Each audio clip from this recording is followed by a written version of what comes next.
দর্শক, এই মুহূর্তে আমি রয়েছি রাজধানীর কমলাপুর রেলওয়ে স্টেশনে।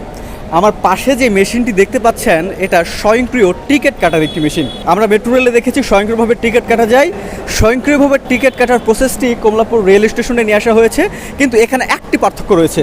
সেটি হচ্ছে আপনি মেট্রো রেলে যখন টিকিট কাটবেন তখন আপনার কোনো প্রকার সার্ভিস চার্জ লাগে না, অর্থাৎ আপনার টিকিটের যে মূল্য সেই টিকিটের মূল্য দিয়ে আপনি টিকিট কাটতে পারেন। কিন্তু কমলাপুর রেল স্টেশনে টিকিট কাটতে গেলে অতিরিক্ত যে 20 টাকা সার্ভিস চার্জ সেটা কিন্তু এখানে দিতে হচ্ছে। অর্থাৎ আপনি যদি ঘরে বসে টিকিট কাটতেন সেক্ষেত্রেও আপনাকে 20 টাকা সার্ভিস চার্জ দিতে হয়।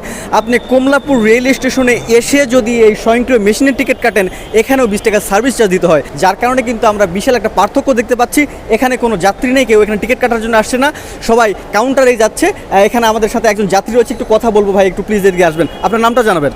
আমার নাম রাকিবুল ইসলাম। আমরা দেখেছি এখানে অনেকেই আসছে টিকিট কাটার জন্য, কিন্তু এখানে টিকিট কাটছে না, ওইখানে কাটছে। একটা সরকারি ডিভাইস ব্যবহার করে সরকারি অর্থ খরচ করে একটা মেশিন স্থাপন করা হয়েছে। এখানে স্টেশনে আসে যদি 20 টাকা চার্জ দিয়ে টিকিট কাটতে হয়, সেক্ষেত্রে মানুষ এটাতে তো নিরুৎসাহিত হবে। যারা ঘরে বসে টিকিট কাটে, ঘরে বসে রয়েছে, দূরে রয়েছে, সেই জায়গা থেকে যদি টিকিট কাটে সেখানে 20 টাকার চার্জ জড়িত, সেটা সবাই বলছে। কিন্তু রেল স্টেশনে আসার পর এই স্বয়ংক্রিয় মেশিনে 20 টাকা চার্জ, এটা কি সাধারণ মানুষ গ্রহণ করবে? অবশ্যই না, যার কারণে তো কাউন্টারগুলো সবগুলো ফাঁকা পড়ে আছে। আপনার কি মনে হয় কাউন্টারে এসে সবাই কাউন্টারে টিকিট কাটছে, এখানে টিকিট কি করলে এখানে টিকিট কাটবে?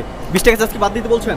হ্যাঁ, 20 টাকা চার্জ যদি বাদ দেয় তাহলে মানুষ আশা করে যে এখানে মানুষ টিকিট কাটবে। দর্শক, আমরা আরেকটু যাত্রীর সাথে একটু কথা বলবো।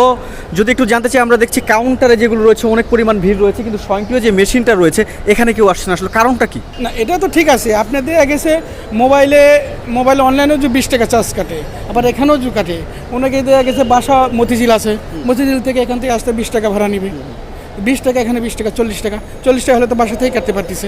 দর্শক, আসলে একজন যাত্রীর সাথে কথা বলছিলাম, তিনি যেমনটি জানাচ্ছিলেন কাউন্টারে এসে আসলে 20 টাকা চার্জ দিয়ে কেউ টিকিট কাটবে না, লাইনে দাঁড়িয়ে সে একটি টিকিট কাটবে, যেখানে কোনো প্রকার চার্জ থাকবে না, তার নির্ধারিত যে ভাড়া সেই মূল্যেই সেই টিকিট কাটবে।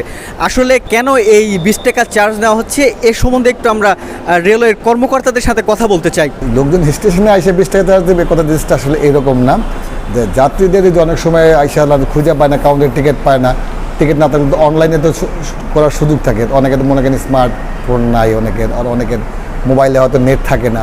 সেই বিকল্প অপশন হিসাবে এই রেল কর্তৃপক্ষ যাত্রীদের সহজলভ্য টিকিটটা যাতে মানুষ আরও সহজলভ্য করা যায় সে এই কাজটা করা হয়েছে। অনেক সময় যে কাউন্টার অনেক ভিড় থাকে, লাইনে অনেক সমস্যা হয় অনেক সময়। এই জন্য তারা সবাই তো স্বাচ্ছন্দ্যে নিরাপদে ঝঞ্ঝাটমুক্তভাবে টিকিট নিতে পারবে। এই জন্য আমাদের অনেকগুলা এই 2টা মেশিন, আরও 4টা মেশিন পর্যন্ত বাড়া হবে, যাতে মানুষ কোনো গ্যাদারিং না হয় আর কি, মানে হুড়ো না হয়।